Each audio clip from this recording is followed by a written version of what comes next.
So this is gonna be awesome, and I really appreciate you guys taking the time. And as I laid out in the talk, there's a lot of unknowns, and I know we're gonna share a lot about those. I'm sure there's a ton of questions here. I know I've got plenty of questions as well. Mark and the guys are running around with the microphones. We do have some good time here that we can really dig in. But why don't we just start with each of you guys introducing yourself a little bit more, sharing some of your perspective on what are you already doing, and what do you kind of a message for the farmers here. Theo, you want to go first? Sure. So I'm Theo Gunther. A little closer. Can you hear me in the back? All right. So Theo Gunther with ADM, covering Iowa and Minnesota. So our 5 processing locations in those 2 states. We also have several river terminal assets in Iowa and Minnesota both. And I guess our programs currently, as they stand today, the ADM Regenerations program, you can see the flyer in the folders, focusing on offering cost share or structured as like traditional cost share for cover crops. And also we have delivery specific incentives available for farmers to calculate their carbon intensity score and participate in differentiated markets. So for what ADM does in Minnesota, a little different than what we have in other states, but we also have programs across multiple commodities. So corn, soybeans, wheat, peanuts, canola, all are going to have programs or have programs currently and will continue to evolve around different downstream market opportunities in each of those commodities and around our processing and our footprint within North America. We're going to continue to offer these incentives as they reflect opportunities in the marketplace. So Mitchell focused on carbon intensity and scoring of farmer bushels. We currently have offers available for farmers who sell to us directly, corn and soybeans, to specific locations where we have a connection to a downstream market opportunity. So in Minnesota here, that is our Marshall facility where we process corn, and we have ethanol that is produced there, all on a smaller quantity because it's a wet mill. Also connecting that ethanol to international markets that have an ISCC certification, which is an international market to Europe that with having that certification can produce a premium. What we've done and what our programs do currently is connect that certification, but also connect it with the carbon intensity score. So in order to participate in an ISCC certified export market, you do not necessarily have to have a carbon intensity score, the way that it's calculated for GREET or any other method. But we foresee that being likely to be part of the data collection needed in the future. We want farmers to know what their carbon intensity score are when they sell to us directly. We want to be able to access those premium markets. We want to sell to the highest value end use, and then to do that, we need often to have data that's reflecting how that crop was produced. So that's how our programs are currently structured. They're aligned very closely with what would be needed if 45Z were to be a thing, and if the potential that Mitchell's talking about comes to fruition. So having your data organized, having it in a calculation to feed into where you sell your grain is what it's all about, and what these opportunities look like in the future. So that's how our programs are currently set up. We work with Farmers Business Network as our data collection and management partner.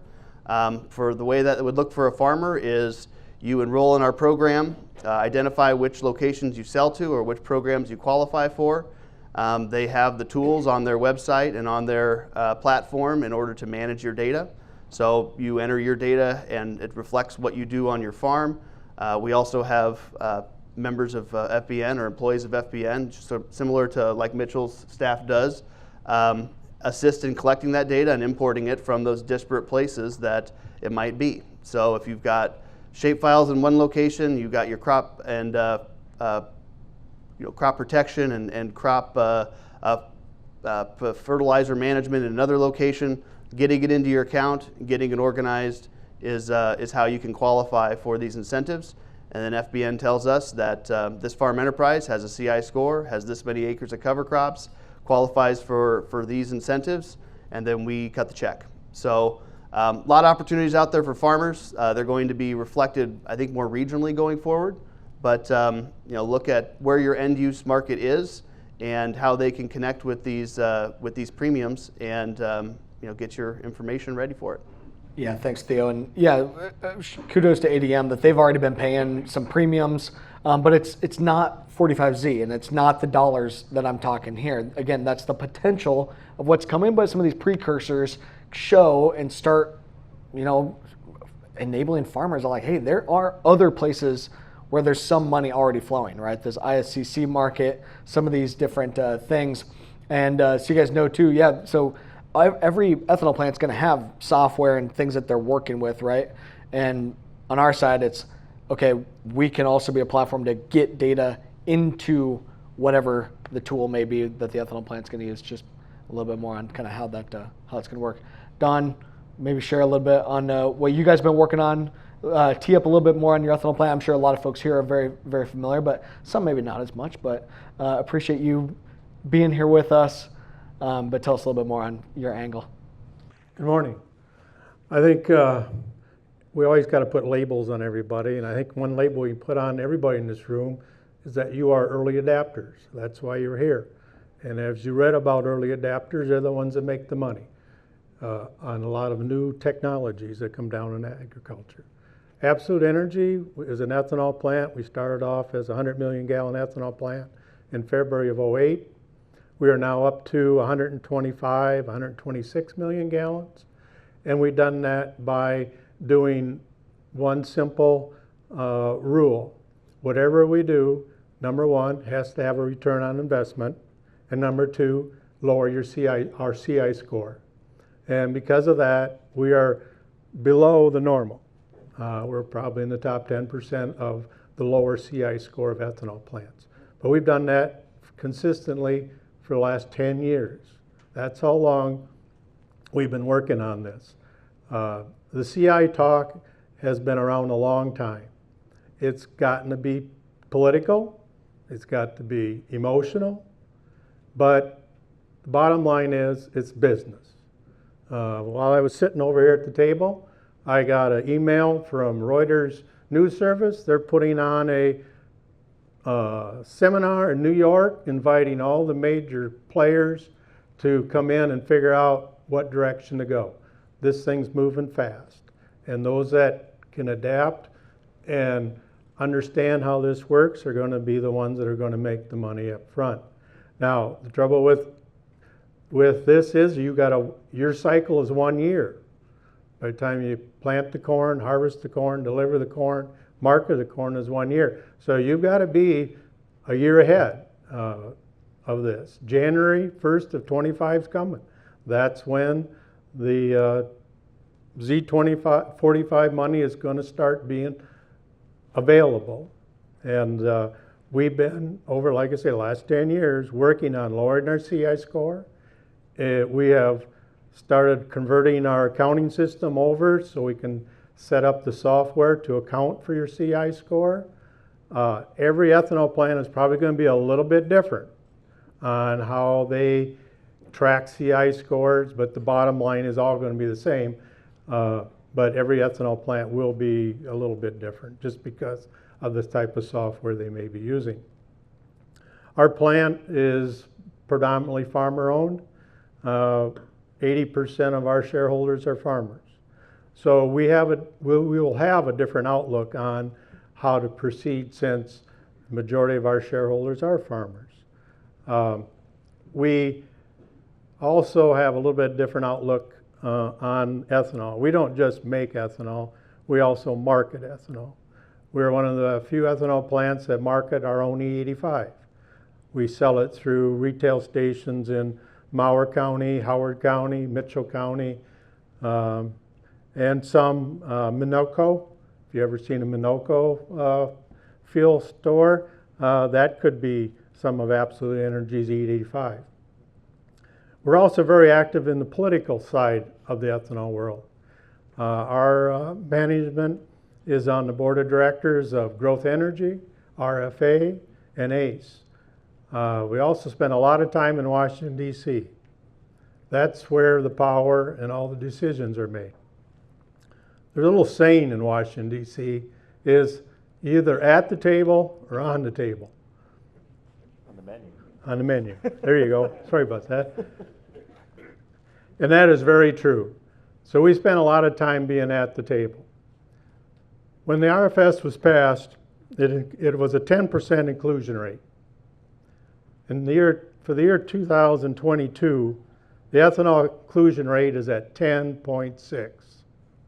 The oil companies have done one heck of a good job keeping us at 10%, despite all the money and all the political pushing the industry has done through the National Corn Growers Association, through the ethanol associations, Farm Bureau.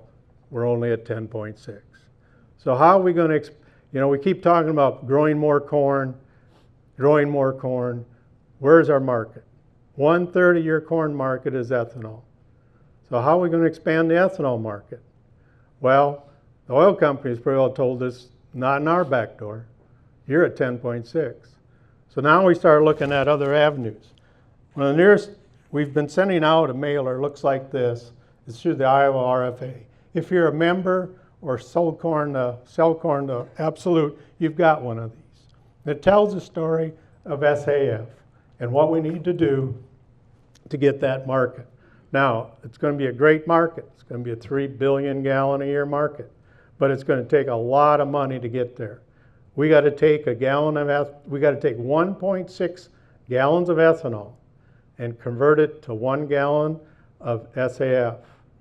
In that process, we need to build plants to do this conversion. It all takes time. Time is not on our side when we look at what our growth of ending stocks are in the corn market. But it is something we got to work on because of its market potential.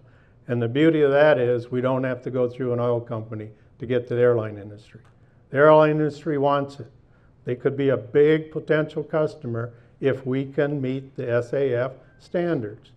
So you're not only going to be producing corn, you're going to be producing a product that meets certain specs, that makes a certain type of fuel that the consumer wants. Regardless of politics, personal opinions, it's business. And that's how you're going to be able to grow your farming operation and make a profit. We also at Absolute Energy, we have a little saying that we like to buy your corn because you're your neighbor. And in southeast Minnesota, I'm glad to see we got a lot of neighbors here. Z2045, I think he covered it pretty well. We know there's $1 a gallon there, and that's about all we know right now. We're waiting for guidance from the Treasury Department. We've been waiting on guidance for E15 for 3 years now. And March 1, we were supposed to get the guidance. Got postponed. When are we going to get the guidance? Well, we're looking at it. So this term guidance, it gets to be a goalpost that's constantly moving. But we are getting set up for it. Again, we're setting up our accounting system. We're setting up our grain receiving system. We're looking at markets that we can utilize and trying to figure out where we want to be in position. We will be in a position to capitalize on this because we are owned by farmers. We have a very good incentive to be part of that program. The other thing we're doing is through ACE, we're going to be a participating ethanol plant in this program that's in your brochures. It's a RCPP program that we received through ACE. 13 ethanol plants applied for a grant. We got a grant of $25 million to put this program out into the marketplace. The purpose of this program is, number one, to pay the farmers an incentive to start following low CI practices. Number two, to collect the data, accurate data, that we can use to take to Washington and get the GREET model up to date. We have the GREET model is put together and it's outdated. Some of it is 10 years old data. We've changed a lot in the last 10 years. So this is a 5-year program. One of the parts of the program is we'll pay $2,500 a year for this data. So you're going to get paid for data. And again, the accuracy of data is very important. There will be people who will be helping. We got a team set up that'll help you put together this data and verify that it's accurate data. The CO2 sequestration market has been abused in the past, and because of that abuse, we're going to see greater oversight of what we're doing. But that's part of selling, manufacturing a product the consumer wants. It's just going to be part of the process. Compliance is going to be part of the process. If you sign up for these programs, your number one thought will be, what I'm doing today compliant with what I said I would do? Because of the past abuses of the carbon program, companies wrote lots of big checks and found out it was for nothing. That's our stance on the we have to invest more money into equipment and process to get ourselves under 50, because that's where we got to be January 1st of 25. We're working aggressively that way. I don't know if we'll get there, but we're aggressively working that way through various technologies and equipment. So it isn't a free deal for the ethanol plant. Participating ethanol plant, we all got to get to 50 before we can count what you want, your score. This program through ACE, we're going to roll out in about June.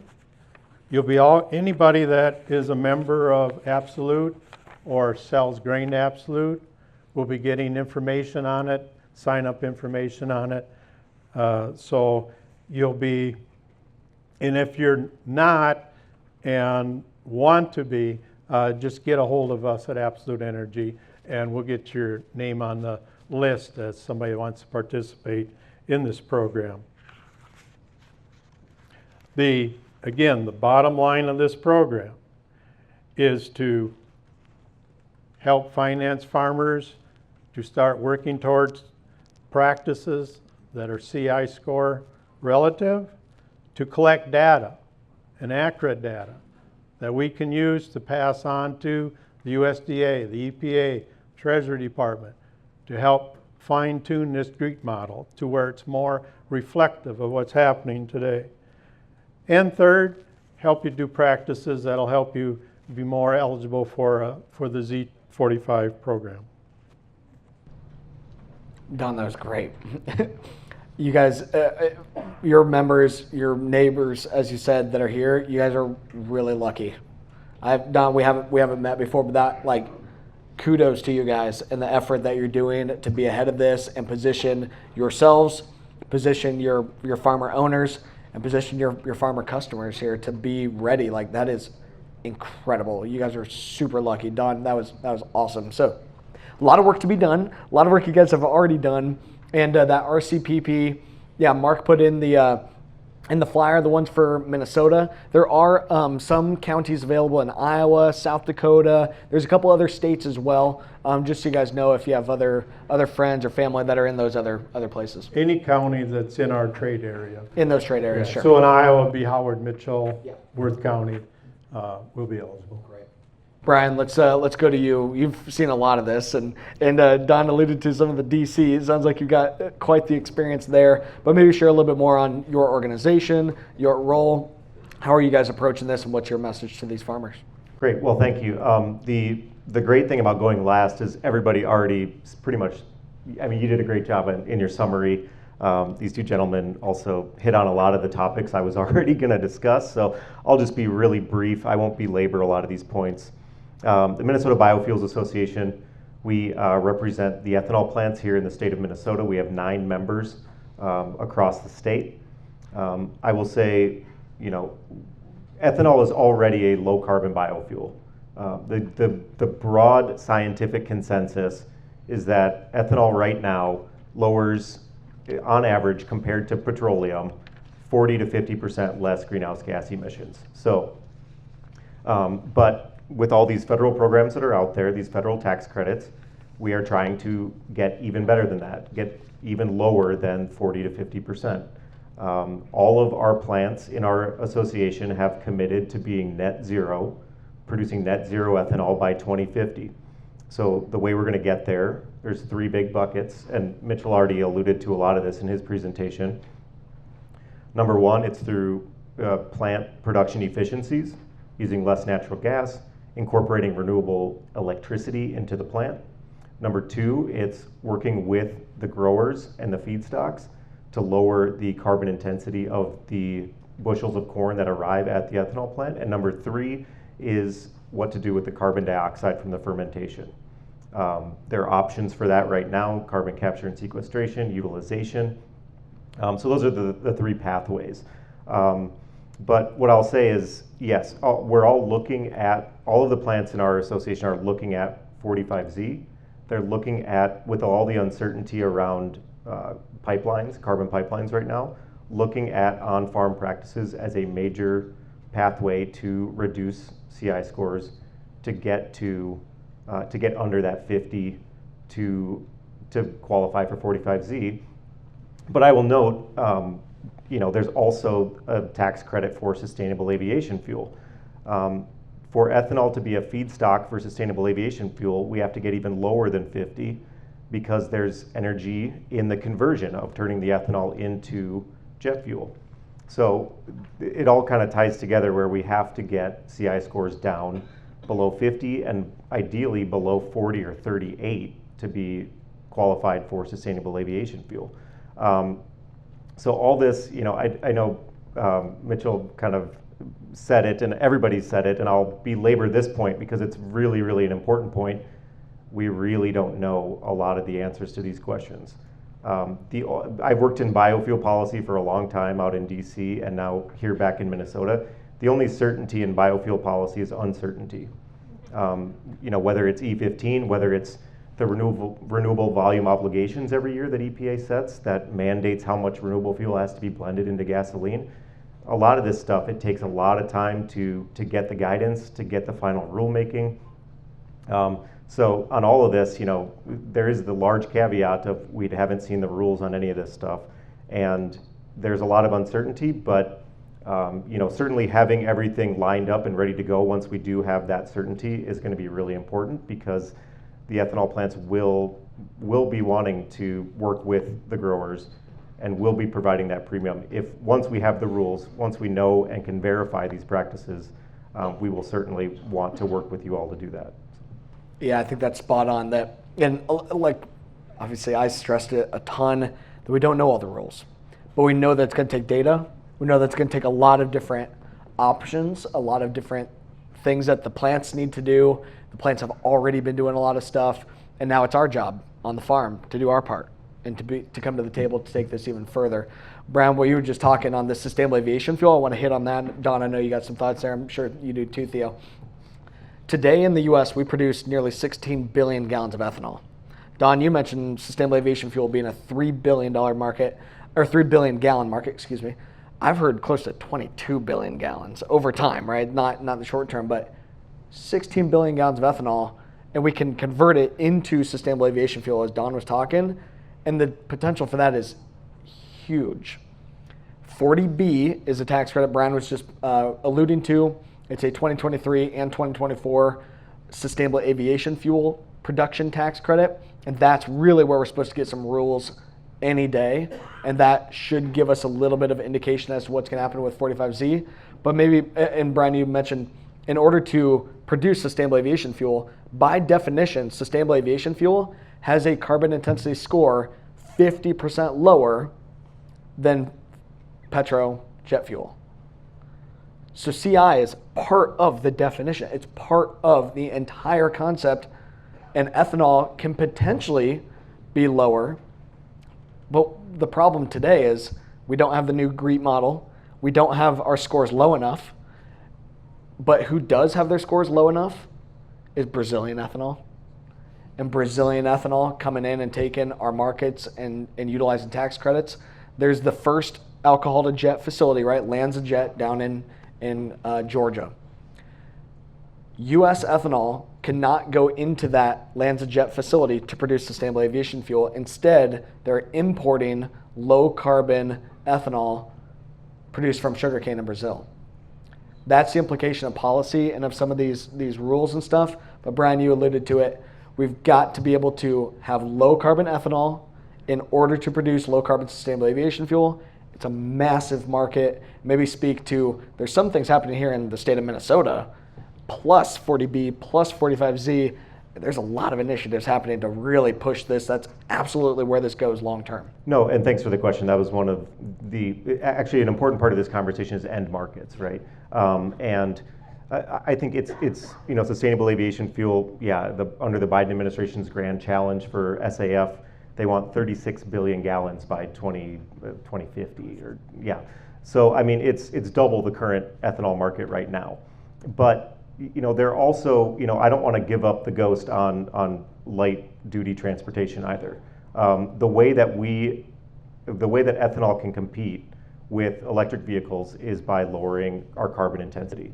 So right now, I know we actually, our Renewable Fuels Association, our national trade association, has a plug-in hybrid flex fuel vehicle that they drive around the country, and they've done a ton of analysis around that. Filling up on E85 with a plug-in hybrid can be a lower carbon score than an EV plugged in to grid electricity in the state of Missouri, because a lot of their grid electricity comes from coal. So, there's end markets, end uses for this besides sustainable aviation fuel. And then there's states like California, Washington State, Oregon State that have what we call low carbon fuel standards, LCFS programs, which provide credits to fuels that are imported into those states that are under a certain threshold of carbon intensity. So, and Minnesota, there's been legislation introduced. It hasn't received any traction at the legislature, but there's been legislation introduced that would move Minnesota to a low carbon fuel standard as well. So I think as we see more states adopt policies like that, there's going to be more end markets for ethanol that has a lower carbon intensity. Don, you've been looking at some of those low carbon markets. You talked about sustainable aviation fuel already, and obviously this leads into part of the pipeline. We need to address that and help folks understand how that plays in as part of the overall scenario here to be able to capitalize on this new market. Maybe share a little bit more. Sounds like you guys have been really looking into that sustainable aviation fuel space. What are some of those next steps? How do you guys make it happen? Well, we signed up. There was two companies, Navigator through ADM. No. They're defunct now. Yeah, I know it. I'm going to say that. No, we were with Navigator. Huh? We were never with Navigator. No, they have Wolf. Yeah, They have their own. it's different. Anyway, one of Navigator, they have pulled out. Now we're down to just Summit. Summit was they're wanting to pump CO2 up to North Dakota and inject it in the ground there. They got the well permits. They're probably as far along as anybody, but due to legal aspects of a pipeline, they've now rolled their projected date out to almost maybe the end of 26, probably into 27. Well, the Z45 program is going to be over by 28, so a substantial amount of the money that they were anticipating in getting is not going to be there. So that is constantly changing how they're trying to make this thing work. We hope they can get it done, but there's a lot of huge legal hurdles that they have to get through because of pipeline issues. We hope they can get it done. There are certain plants that are sitting atop of certain formations that are going to allow them to inject directly at the plant, and most of them are working aggressively on that. As far as Minnesota and Iowa goes, there is a area that potentially could be a place to inject CO2. It's being looked at, but again, it's nothing that you can do in 1 year's time or 2 years' time, probably 3 to 5 years. But we do know there's one thing we can do today, and that's CI score down on the farm. And so we got to spend more energy on things we can control than things we can't control. And this is one of the things everybody in this room can control and help participate in hopefully getting us to a score that allows us to open up some of these markets. We're not the only ones looking at the SFA market. There's work being done on other plants that this one particular plant can produce 4 times the amount of oil per acre than soybeans. And it can be done on semi-arid ground. So the old adage that says, well, the world's not making any more land. No, but they are improving genetics to open up more land that's not farmed today that can be farmed tomorrow. So there is going to be competition down the road for this SAF fuel, either from ethanol type or from oil-based type fuels. So it is something that we can't just sit back and wait to see what happens if we're going to be at the table.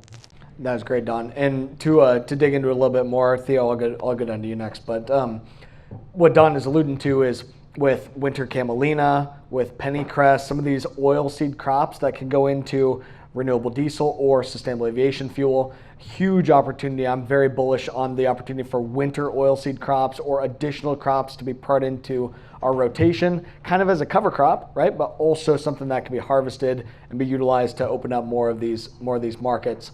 But like what Don was getting at, that sustainable aviation fuel can be a huge part of the offtake as well. But like Brian said, we really got to have the ethanol CI score though down to 38, 40, as you were talking, in order to really qualify. But the average ethanol plant today is at like 53. If you were to have a pipeline or carbon capture and storage, like Don said, some people don't have the right geological formation, so they put it in a pipe,